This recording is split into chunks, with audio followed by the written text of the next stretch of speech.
Bonjour à tous, bienvenue dans cette nouvelle vidéo sur ma chaîne YouTube et on se retrouve aujourd'hui pour vous présenter mes achats comics du mois d'octobre et du mois de novembre, puisque je vous avais prévenu au mois de septembre qu'il n'y aurait pas de vidéo au mois d'octobre, tout simplement parce que je n'avais pas les moyens de faire deux vidéos dans chaque mois par rapport aux sorties, parce qu'en fait il y avait beaucoup de choses qui sont sorties en novembre et pas trop en octobre, et en novembre par contre j'en ai eu pas mal, ce qui fait que je suis capable de faire deux vidéos, et en plus deux vidéos thématiques. Il y a une vidéo sur les achats de Panini Comics qui feront une vidéo entière, et il y a les vidéos achats Urban Comics, et c'est la vidéo d'aujourd'hui. La vidéo d'aujourd'hui donc va vous présenter 4 comics Urban, et clairement, on va pas se mentir, je le dis clair et net tout de suite maintenant, comme ça vous le savez, la fin de l'année, c'est Urban. C'est Urban, ils ont sorti tout ce qu'ils avaient à sortir, et clairement, ils ont marqué le terrain. Pour moi, les 4 albums que je peux présenter là, sont des achats qu'on peut offrir à Noël. Parce que c'est tous des très bons choix pour des gens qui aiment les comics ou des gens qui veulent découvrir, etc. etc. Enfin, il y a vraiment du choix, vous allez voir, on va se régaler. Je vais commencer par le premier comics et je suis tellement content personnellement parce que ça fait un moment que je veux commencer du Vertigo, j'en parle souvent dans mes vidéos mais malheureusement bon, ça coûte un peu cher, etc. Mais je ne désespère pas de pouvoir lire un jour Preacher, One Red Bullet, Sandman, qu'est-ce qu'ils ont d'autre, Fable aussi, qui a l'air sympa aussi. Voilà, des comics comme ça. Et il y a un personnage qui est très connu dans l'univers Vertigo, c'est bien sûr John Constantine, alias Hellblazer. Et John Constantine, alias Hellblazer, alors on l'avait vu, je vous en avais parlé, dans la saga de Swamp Thing que j'ai de Alan Moore, où il fait sa première apparition. Très bien. Mais j'ai pas le comics, tu vois, comme ça, de John Constantine. Et donc, alors, moi je suis Team Pigeon. J'ai déjà dit, je suis Team Pigeon. Moi, vous me sortez, bon, je vous spoil le prochain comics, mais voilà, vous me sortez ce grand format, là, le format de Arline, le format carré, comme ça, de tous les comics qu'ils ont pu sortir, hein, Batman, le Batman de Libermero, etc., etc., voilà, bref, ils en ont sorti plein, ils ont même sorti des trucs qui sont pas sortis, que moi j'ai en VO, comme par exemple le Superman Year One de Frank Miller, bref, ils en ont sorti pas mal, et ils en sortent plein en VO en ce moment d'ailleurs, que je vais recevoir parce que je les achète en VO aussi parce que je suis un malade. Je vous le dis vraiment, ce format, je deviens complètement dingue, je perds complètement la raison dès que je vois ce format. Donc c'est Hellblazer Rise and Fall de Tom Taylor et Darick Robertson, deux scénaristes, enfin un scénariste et un dessinateur extrêmement connus, et Darick Robertson, il a un style, et bah le style qui colle au Punisher, et donc pour les personnages très sombres comme lui, et bah clairement, il n'y a pas de doute en fait, j'étais sûr que ça allait matcher. J'étais tellement sûr que ça allait matcher que en fait je l'ai acheté vraiment les yeux fermés, j'étais sûr que ça allait me plaire, et ben pas manqué poteau, hein. Alors là, mais tellement pas manqué, c'est... Alors ça part d'une enquête, et comment je pourrais vous résumer ça, c'est hyper dur à résumer en plus, parce que ça part d'une enquête en gros qui démarre d'un truc où ce serait un crime banal dans une... voilà, enfin crime banal, pas vraiment banal en plus, parce que ça concerne un religieux, forcément parce que voilà, il y a un côté un peu occulte, et... nous là, je vais peut-être... Si je vous montre ça ou pas? Non, peut-être pas. Attendez, je vais pas vous montrer ça. Hop, voilà. Et puis, bah voilà, après John Constantine, forcément, c'est un détective. Avant d'être autre chose, c'est un détective. Et il va venir dans l'enquête, il va essayer... c'est magnifique. Non, vraiment, c'est une dinguerie. Ce truc, clairement, bah voilà, c'est à offrir, c'est génial. En plus, le format, il est tellement... regardez le diable, comme il est beau. Non, franchement, c'est... Ouais, qu'est-ce que vous voulez que je vous dise? Ça donne envie de le lire, ce truc-là, quoi. C'est-à-dire que moi, j'adore Hellblazer, mais ça faisait longtemps que je voulais démarrer du Hellblazer, que j'avais pas encore eu d'opportunité véritablement pour démarrer du Hellblazer. Et ben, oui, c'est très bien. Moi, j'ai beaucoup aimé, je l'ai lu... alors, il s'en plus... Vraiment, ça se lit super bien, parce qu'il n'y a que 3 numéros. Alors forcément, les histoires sont pas ultra développées. Ça, c'est le défaut, c'est que ça s'arrête assez vite. C'est-à-dire que ça commence et puis ça s'arrête assez vite. Ensuite, c'est la série Black Label, donc on le sait, ça peut être un peu plus violent que la moyenne. Donc faut quand même le prévenir, mais je l'ai lu et je peux vous dire que ça passe, franchement, ça va. C'est pas non plus... Alors oui, c'est pour lecteurs avertis parce que c'est du Hellblazer et parce que ça tire et parce qu'il y a du sang. Oui, évidemment, hein, voilà, il n'y a pas de... Mais c'est pas non plus crust, quoi. Ça reste quand même raisonnable. Mention spéciale, parce que souvent j'en ai parlé des fois que Urban faisait des choix de couverture un petit peu étranges.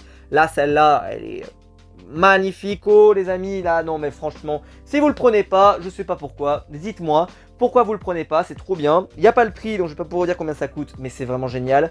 Ça se dévore, ça se lit hyper vite, comme vous le pouvez voir, parce que c'est pas ultra épais, mais par contre, vu que vous allez le lire tranquillement, parce que vous allez apprécier les planches, parce que vous allez apprécier l'univers, parce que John Constantine, on va pas se mentir, il est cool, et bah clairement, vous allez vous régaler.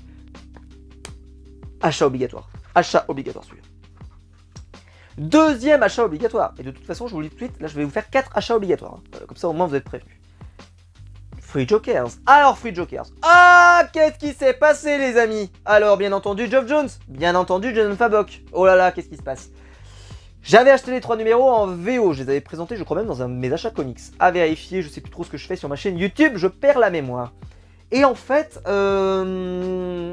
c'est un comic qui est sorti dans Black Label, qui est la suite, entre guillemets, de Killing Joke, qui est également la suite du travail de Geoff Jones sur la Justice League, qui s'est terminé sur une révélation, qui annonçait que Batman posait une question, parce qu'il avait obtenu des pouvoirs divins, il posait une question, proposait de poser une question, et il pose la question de quelle est l'identité du Joker. Et on découvre donc qu'il y a 3 Jokers. Et on est resté là-dessus, un petit peu dans le flou, et ce comics était la réponse. Soit ce comics, c'est la réponse à cette énigme. Et les gens ont été déçus. Ah, ils ont été grave déçus. Alors bon, moi j'ai pris l'édition collector qui, je crois, celle-ci commence un peu à se faire rare, celle sur Batman. Mais vous en avez une sur Batgirl et sur Red Hood. Alors oui, bon, c'est vrai que c'est un peu con d'avoir pris une couverture Batman, Red Hood, machin, etc. Plutôt que les couvertures du Joker où il y en a mais énormément. Ceci étant dit, si ça permet que les gens l'achètent, pourquoi pas. Et je trouve qu'elles sont quand même thématiques, c'est-à-dire que le Red Hood, il a un gros passé avec le Joker, Batman forcément, et Batgirl avec Killing Joke. Donc ça reste logique, ça reste tout à fait logique. Ceci étant dit, je pense qu'ils auraient été plus malins de prendre plutôt, au lieu de prendre la personne qui a subi, on va dire, ou l'adversaire de Batman, du Joker, pardon, justement, ils auraient plutôt dû mettre une couverture par Joker. Parce qu'ils ont une couverture avec les 3 Jokers, et après ils auraient pu mettre une couverture par Joker, parce que vu qu'il y en a 3. Bon, c'est pas ce qu'ils ont fait, je trouve ça un peu dommage. Dedans, vous avez une carte, qui est juste là. Voilà, je vous la montre. Vous pouvez la... Alors, je vais pas, moi, la découper, parce que voilà, mais vous pouvez la découper. Moi, hors de question de faire ça, je vous le dis tout de suite. Alors, je vais vous montrer, hop, regardez-moi juste l'intro, comme ça, la présentation. Tu sens que c'est un comics qui a été fait et qui a été bien fait. Alors, par contre, on l'a supra-attendu, ce comics. Et quand je dis supra-attendu, c'est vraiment l'attendu. Jason Fabok, il a respecté le trait et le style de Alan Moore, avec le côté, on va présenter un peu voilà, des cases comme ça, là, plein de cases. Bon, c'est bien, voilà, là, ce type de cases, vous voyez, avec 9 cases, vraiment bien. Mais ceci étant dit, il a quand même pris de temps en temps la liberté, je vais vous montrer. Attendez, je veux trouver une jolie planche. Ouais, alors des fois, voilà, elles ont des formats un peu différents, vous voyez, des fois, il n'est pas resté non plus figé dedans. Et Jason Fabok, alors personnellement, je le dis, c'est mon dessinateur favori chez DC, et je trouve seulement dommage qu'il ne dessine pas plus souvent. J'adore Jim Lee aussi, hein, mais Jason Fabok, moi quand il a fait la Justice League, je me souviens, j'ai complètement hurlé en fait. Alors, je vais pas vous montrer cette planche, il y a un truc qui se passe qui est hyper important, une grosse révélation, un truc vraiment important, et waouh, j'ai failli tomber de ma chaise en le lisant à l'époque en VO, hein, parce que je l'ai relu en VF, et vu qu'en plus je l'avais lu il y a longtemps, bah, j'étais content de le relire. Alors, en fait, c'est les membres de la Bat Family vont enquêter sur les 3 Jokers. Donc chacun va un petit peu enquêter pour essayer de retrouver des Jokers. Ça va les emmener dans les endroits les plus crapuleux et les plus obscurs de Gotham. Et en particulier, on va beaucoup travailler sur le personnage de Robin. Alors, on a aussi un peu Batgirl, mais je trouve qu'elle est pas autant exploitée que prévu. On va le dire comme ça. Et puis voilà, vous avez ce genre de planche là. Alors vous avez aussi bien sûr les références au Batman de Greg Capullo et Scott Snyder. C'est sûr que c'est au mieux avoir tout lu, hein. Ça c'est une évidence. Et en fait, on va répondre à certaines de vos questions, mais pas à tout. Et puis en fait, c'est un comic qui va surtout s'intéresser à la Bat Family. Alors peut-être que vous allez être déçus parce que ça va moins parler du Joker, c'est le sujet du comics, hein, mais ça parle surtout de la Bat Family. Mais moi, personnellement, j'adore la Bat Family, donc ça ne me dérange pas. Et ceci étant dit, à la fin, la réponse à la question n'est pas tout à fait tranchée dans le vif, ce qui fait que ça peut vous laisser un peu sur votre faim. Cependant, c'est un comics excellent, que moi j'ai adoré, que j'ai dévoré, que je recommande. Si vous ne devez acheter une nouvelle fois un comics ce mois-ci, vous le prenez chez Urban et vous prenez celui-là, ou vous prenez Hellblazer, comme vous voulez, c'est un achat obligatoire, et c'était quand même globalement Rien qu'artistiquement, voilà, ce style de planche, quoi, vous arrêtez, et c'est magnifique. Cependant, je vais quand même le dire, en fait, vu qu'il a voulu absolument, Jason Fabok, respecter le style, entre guillemets, un peu de Killing Joke, Alan Moore, tout ça, et donc il a voulu respecter les cases, nanani, ok. Mais, parce qu'il y a toujours un mais, c'est que moi j'aime bien Jason Fabok quand il nous fait des grandes planches et des grandes splash pages, et là, bah, t'as l'impression qu'il était un peu obligé de pas en faire, quoi. Ce qui est dommage, parce que clairement, pour ceux qui ont lu sur Justice League, lisez-le, c'est en intégrale. Oh. On continue. Un virus mortel qui n'est pas le corona, eh bien c'est Deceased numéro 2. Bah oui. Alors je vous montre. Vous aviez dans cette collection Deceased numéro 1, Deceased Unkillables, Deceased Hope at World's End. Je n'ai pas lu celui-là, je n'ai pas lu celui-là, j'ai lu celui-là. Moi il a une couverture Batman, c'est pas la couverture Superman. Et on reçoit aujourd'hui celui-là. Je vais répondre à votre question tout de suite, parce que en fait, là vous avez le tome 1 et après vous avez 2 spin-offs. Est-ce que vous avez besoin d'avoir lu les spin-offs pour comprendre ce qu'il y a dedans? Alors, au tout début, ils vont vous glisser un petit truc parce qu'en fait, ça s'est beaucoup intéressé aux méchants et on va voir un méchant et donc ils vont vous faire une petite référence. Si vous l'avez pas, il n'y a pas mort d'homme, hein. Il n'y a pas mort d'homme. Je vous le dis, il n'y a pas mort d'homme. Et parce que moi-même, j'en suis passé. Et clairement, bah, c'est super. Parce que c'est une suite qui est bien faite. Alors, je vais être tout à fait... Cette planche, putain, à chaque fois que je la vois, elle est absolument incroyable. Ah ouais, cette planche, elle était folle aussi. Ouais, non, vraiment, il y avait des très bonnes choses. Alors, bien sûr, donc il y a toujours ce virus, c'est toujours compliqué, voilà, la situation n'est pas réglée. Et moi, bah, j'aime bien. Alors, on sait très bien que de toute façon, à la fin de Deceased, voilà, c'est un univers parallèle, ça n'a pas d'influence sur l'univers principal, c'est un peu comme la saga Injustice, c'est un peu dans leur coin. Et bah, c'est excellent. Et ben, ils ont amené de nouveaux personnages qui n'étaient pas forcément présents lors de la première fois. Par exemple, dans les personnages que moi j'aime beaucoup, il y a le Dr Fate. Moi j'adore le Dr Fate. Qu'est-ce que je peux vous montrer qui spoile pas trop allègrement? Parce que je vous cache pas que moi j'étais content de voir John Constantine, puisque comme je vous l'ai dit, c'est un personnage que j'aimerais beaucoup plus découvrir. Et puis voilà, c'est lié à Darkseid, donc c'est lié à tout l'univers d'ici. C'est super bien fait. Non, franchement, il n'y a pas à dire, hein. Vraiment, c'est génial. Personnellement, en tout cas, moi, j'ai beaucoup aimé. Et Deceased 2, bah, c'est la suite. Donc, il faut avoir lu le 1, par contre, ça c'est obligatoire. Mais les spin-offs, vous pouvez vous en passer. Moi, je m'en suis passé, donc je vois pas pourquoi vous en passeriez pas. Et clairement, pareil, c'est achat obligatoire. Vous voulez acheter un bon comics? Deceased numéro 2. Satisfait sur facture. Et enfin, 4e comics à acheter. Ah ouais, que du Urban, c'est un truc de malade, hein, parce que franchement, alors j'ai bien aimé ce qui a eu sorti chez Panini, c'était très bien, mais là... Alors, il y a un mec qui pourrait me faire acheter n'importe quoi, il s'appelle Sean Murphy, sauf qu'il dessine pas. Ah bah oui, bah sinon ça serait trop drôle. Donc bien sûr, c'est un spin-off de la série Batman White Knight, dont on a déjà eu 2 tomes.